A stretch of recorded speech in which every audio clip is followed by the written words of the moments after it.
രാജ്യത്തെ പാറ്റകൾ സോഷ്യൽ മീഡിയയിൽ നിന്ന് നേരെ തെരുവിലേക്ക് ഇറങ്ങാനൊരുങ്ങുകയാണ്. വെറുമൊരു മീമായി ആരംഭിച്ച് ഇൻസ്റ്റഗ്രാമിൽ മാത്രം 2.2 കോടിയിലധികം ഫോളോവേഴ്സുമായി ഭരണകക്ഷിയായ BJP പോലും അമ്പരപ്പിച്ച ഈ പാറ്റക്കൂട്ടം പ്രധാനമന്ത്രി നരേന്ദ്രമോദിയുടെ നേതൃത്വത്തിലുള്ള കേന്ദ്ര സർക്കാരിനെ നേരിട്ട് വെല്ലുവിളിച്ചാണ് ഇപ്പോൾ തെരുവിലിറങ്ങുന്നത്. അത്ര നിസ്സാരമല്ല കാര്യങ്ങൾ. ബംഗ്ലാദേശിലോ നേപ്പാളിലോ ഉണ്ടായതുപോലെ നമ്മുടെ രാജ്യം മറ്റൊരു ജൻസി പ്രക്ഷോഭത്തിന് സാക്ഷിയാകാൻ പോവുകയാണോ? കോക്രോച്ച് ജനതാ പാർട്ടിയുടെ പ്രതിഷേധത്തെക്കുറിച്ച് കൂടുതലറിയാം. സ്വാഗതം എൻഡപ്തിലേക്ക്.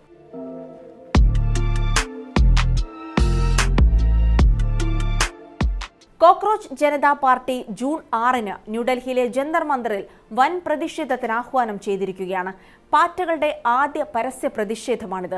സംഘടനയുടെ സ്ഥാപകനായ അഭിജിത്ത് ദീപ്കെ പ്രതിഷേധങ്ങളിൽ നേരിട്ട് പങ്കെടുക്കാൻ ഇന്ത്യയിലേക്ക് തിരിച്ചെത്തുമെന്ന് ഔദ്യോഗിക വക്താക്കൾ വാർത്താ സമ്മേളനത്തിൽ അറിയിച്ചിട്ടുണ്ട്.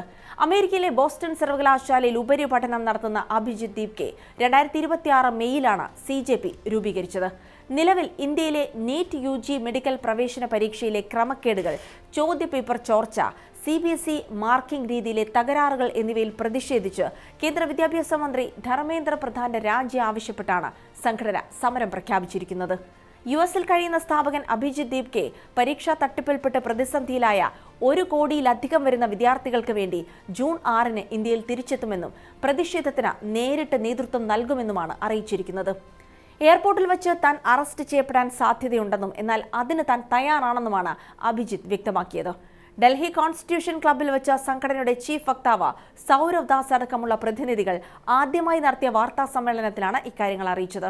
യാതൊരുവിധ രാഷ്ട്രീയ പാർട്ടി ചിഹ്നങ്ങളോ കൊടികളോ ഇല്ലാതെ വിദ്യാർത്ഥികളും യുവാക്കളും പൊതുജനങ്ങളും ഈ സമാധാനപരമായ പ്രതിഷേധത്തിൽ അണിനിരക്കണമെന്നാണ് CJP ആഹ്വാനം ചെയ്തിരിക്കുന്നത്. സ്വതന്ത്ര അന്വേഷണാത്മക പത്രപ്രവർത്തകനും സാമൂഹിക പ്രവർത്തകനുമായ സൗരവ് ദാസാണ് CJPയുടെ പ്രധാന മുഖം. രാഷ്ട്രീയ ഗവേഷകയും ചലച്ചിത്ര നിർമ്മാതാവുമായ വിജേത ദാഹിയ, മുൻ മാനേജ്മെന്റ് കൺസൾട്ടന്റായ അശുതോഷ് എന്നിവരും വാർത്താസമ്മേളനത്തിൽ പങ്കെടുത്തു. രൂപീകരണത്തിന് പിന്നാലെ വലിയ ജനപിന്തുണയും സോഷ്യൽ മീഡിയ സ്വീകാര്യതയും നേടിയിരുന്നുവെങ്കിലും ആദ്യ ഔദ്യോഗിക വാർത്താ സമ്മേളനത്തിന് ശേഷം കടുത്ത വിമർശനങ്ങളും ട്രോളുകളുമാണ് കോക്രോച്ച് ജനതാ പാർട്ടി നേരിടുന്നത്. സംഘടനയുടെ ഭാവി പരിപാടികളെക്കുറിച്ചോ നേതാവ് അറസ്റ്റിലായാൽ എന്തു ചെയ്യുമെന്നതിനെക്കുറിച്ചോ കൃത്യമായ മറുപടി നൽകാതെ ഞങ്ങളുടെ പ്ലാൻ B ഇപ്പോൾ പറയില്ല എന്ന് പറഞ്ഞത് മാധ്യമങ്ങളിലും സോഷ്യൽ മീഡിയയിലും കടുത്ത പരിഹാസത്തിന് കാരണമായി. പക്വതയില്ലായ്മയാണെന്ന് ഇതിനെതിരെ ഉയരുന്ന പ്രധാന വിമർശനം. സംഘടനയുടെ സാമ്പത്തിക സ്രോതസ്സിനെ കുറിച്ച് ചോദിച്ചപ്പോൾ വെറുമൊരു പോസ്റ്ററിന്റെ വില കാണിച്ച് ഒഴിഞ്ഞു മാറിയതും ട്രോളന്മാർ ഏറ്റെടുത്തു കഴിഞ്ഞു. ഇതിനു പിന്നാലെ അയൽ രാജ്യങ്ങളിൽ ഉണ്ടായതുപോലെ അരാജകത്വത്തിലേക്ക് രാജ്യത്തെ യുവാക്കളെ നയിക്കാനാണ് ഈ സംഘടന ശ്രമിക്കുന്നത് എന്ന രീതിയിലുള്ള കടുത്ത രാഷ്ട്രീയ വിമർശനങ്ങളും ഉയർന്നു തുടങ്ങിയിട്ടുണ്ട്. വിവാദങ്ങൾക്കിടയിലും സോഷ്യൽ മീഡിയയിൽ CJPയുടെ പിന്തുണ ഒട്ടും കുറഞ്ഞിട്ടില്ല. നീറ്റ് പരീക്ഷാ തട്ടിപ്പിനെതിരെയുള്ള ഇവരുടെ സമരത്തിന് പ്രമുഖരുടെ പിന്തുണയും ലഭിക്കുന്നുണ്ട്. നടൻ പ്രകാശ് രാജും സാമൂഹിക പ്രവർത്തകൻ സോനം വാങ്ചുക്കും ഈ പ്രതിഷേധത്തിന് പിന്തുണ അറിയിച്ചതായാണ് റിപ്പോർട്ടുകൾ. ഇതിനിടെ സംഘടനയിലെ ഹർഷിത് എന്നയാളുടെ ഒരു വീഡിയോയും വിവാദമായിട്ടുണ്ട്. ഇന്ത്യയെ നേപ്പാളിനെ പോലെയാക്കും എന്ന് ഹർഷിത് വീഡിയോയിൽ പറഞ്ഞതായാണ് വിമർശകർ ചൂണ്ടിക്കാട്ടുന്നത്. സമരത്തിന് വരുന്നവർ വടികളും പെപ്പർ സ്പ്രേയും കൂടെ കരുതണമെന്ന് പറയുന്ന മറ്റൊരു വീഡിയോയും ഇപ്പോൾ വലിയ വിവാദമായിട്ടുണ്ട്. എന്നാൽ ഇത് സംഘടനയെ തകർക്കാനുള്ള ബോധപൂർവമായ ശ്രമമാണെന്നാണ് CJP അനുകൂലികൾ വാദിക്കുന്നത്. കൂടുതൽ പ്രമുഖർ പ്രതിഷേധത്തിന്റെ ഭാഗമാകുമെന്നാണ് വിവരം. രാഷ്ട്രീയ പാർട്ടികളോടും ഈ പ്രതിഷേധത്തിൽ പങ്കുചേരാൻ CJP ആഹ്വാനം ചെയ്തിട്ടുണ്ട്.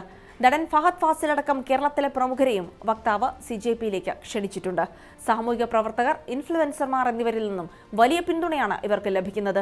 രാജ്യത്തെ വർദ്ധിച്ചു വരുന്ന തൊഴിലില്ലായ്മ, പരീക്ഷാ തട്ടിപ്പുകൾ, ജനാധിപത്യ സ്ഥാപനങ്ങളുടെ തകർച്ച എന്നിവയ്ക്കെതിരെയുള്ള യുവതലമുറയുടെ സ്വാഭാവിക പ്രതികരണമായാണ് രാഷ്ട്രീയ നിരീക്ഷകർ ഇതിനെ കണക്കാക്കുന്നത്. സമാജ്വാദി പാർട്ടി നേതാവ് അഖിലേഷ് യാദവ് ഉൾപ്പെടെയുള്ള പ്രതിപക്ഷ നേതാക്കൾ CJPയെ പിന്തുണച്ച് രംഗത്തെത്തിയിട്ടുണ്ട്. എന്നാൽ BJP അനുകൂലികളും ചില രാഷ്ട്രീയ നിരീക്ഷകരും ഇതിനെ വെറുമൊരു ഓൺലൈൻ ഗിമിക്കായി തള്ളിക്കളയുകയാണ്. അഭിജിത്ത് ദീപ്കയുടെ പഴയ ആം ആദ്മി പാർട്ടി ബന്ധം ചൂണ്ടിക്കാട്ടി ഇതിനു പിന്നിൽ പ്രതിപക്ഷ ഗൂഢാലോചനയുണ്ടെന്നും വിദേശ ഫണ്ടിംഗ് ലഭിക്കുന്നുണ്ടെന്നും ഇവർ ആരോപിക്കുന്നു. സോഷ്യൽ മീഡിയയിലെ ഫോളോവേഴ്സിൽ ഭൂരിഭാഗവും വ്യാജ അക്കൗണ്ടുകൾ ആണെന്നാണ് മറ്റൊരു വാദം.